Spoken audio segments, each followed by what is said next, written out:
Olá! Vamos mergulhar numa análise fascinante hoje. É a história de como uma pessoa, para resolver um problema, precisou deixar a lógica de lado e, nesse processo, acabou descobrindo um jeito totalmente novo de perceber a realidade. A nossa exploração toda começa com essa pergunta, que é fundamental. O que acontece quando a nossa mente, a nossa lógica, nos dá todas as respostas, mas nenhuma delas traz alívio? Sabe, o que rola quando a gente abandona o pensamento racional para resolver uma coisa que parece simplesmente desalinhada com a nossa essência? Então, o nosso objetivo aqui é justamente entender essa troca. Como é que se desliga o motor do pensamento constante para ligar o sensor da percepção, da intuição? É como trocar de ferramenta, sabe? Sair do pensar e ir pro sentir. Vamos ver direitinho como isso aconteceu. Certo, vamos para o começo de tudo. Antes de qualquer grande revelação, o que existia era um problema. Um sentimento que não ia embora, de desalinhamento. Aquela sensação de que, não importa o esforço, as peças do quebra-cabeça simplesmente não se encaixavam. E os sintomas desse desalinhamento eram bem claros. Uma irritação constante, sabe, reações a tudo.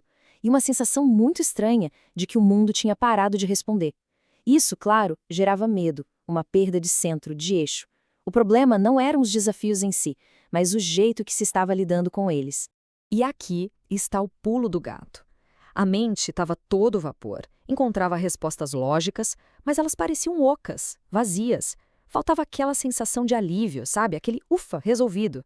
A solução que vinha da cabeça simplesmente não trazia paz para o coração.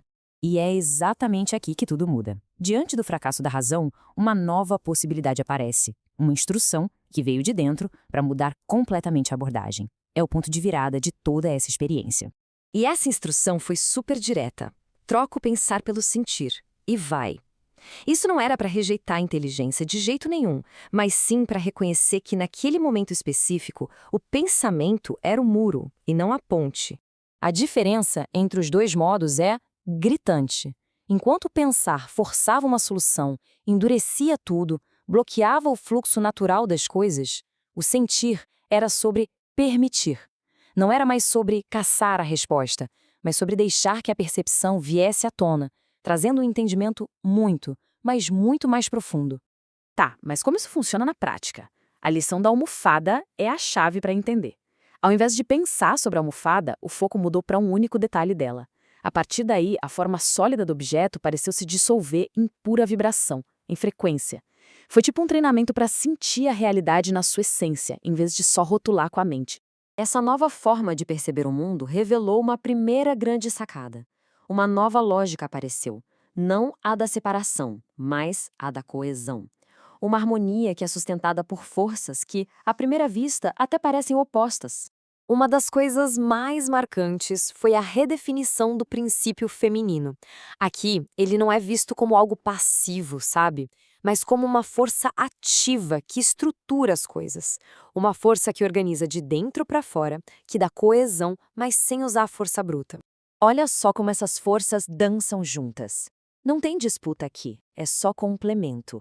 Enquanto uma energia dá o impulso, a direção, a outra oferece a estrutura, a coesão, a sustentação que permite que esse movimento aconteça.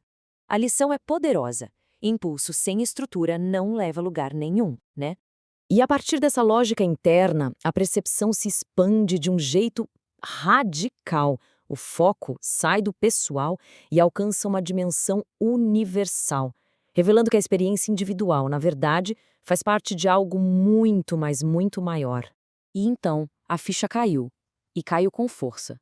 A percepção de que a realidade não era um filme privado, projetado pela própria mente, mas sim uma imensa criação coletiva. Foi como se a câmera desse um zoom out gigantesco. A jornada, que parecia super interna e pessoal, se revelou como parte de um tecido imenso.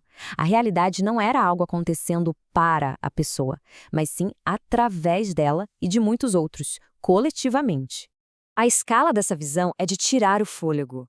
Imagina isso, o céu sendo construído por um conjunto de seres, de planetas, de povos, todos de mãos dadas.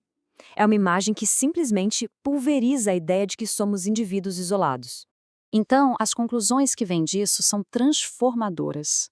A consciência não é algo que a gente tem, é algo de que a gente participa. E talvez o ponto mais poderoso seja este: a gente não está aqui para assistir à criação. O universo se realiza através da nossa ação. Somos agentes, não plateia. Mas e daí? Como uma visão tão extraordinária se aplica na vida real? É aqui que a jornada chega no seu ponto mais crucial. A experiência não termina em êxtase. Ela aterrissa numa responsabilidade muito, muito prática. Toda jornada segue uma progressão muito clara. Começa com um problema pessoal, passa pela virada para o sentir, descobre a lógica da coesão, alcança a visão do todo e, finalmente, aterrissa numa exigência ética. É a passagem da dor individual para uma responsabilidade coletiva. E no fim das contas, o ponto crucial é este. O valor de uma experiência assim não está no que foi visto de extraordinário, mas no que ela exige da gente no dia a dia. Agir com menos reatividade, confiar mais na intuição e, acima de tudo, lembrar que cada ação nossa reverbera no todo. E essa frase final resume tudo perfeitamente. A experiência não é uma fuga, mas um retorno ao dever. O objetivo não é escapar da realidade, mas se engajar com ela de um jeito mais consciente e responsável. Não termina no êxtase, termina na responsabilidade, aqui e agora,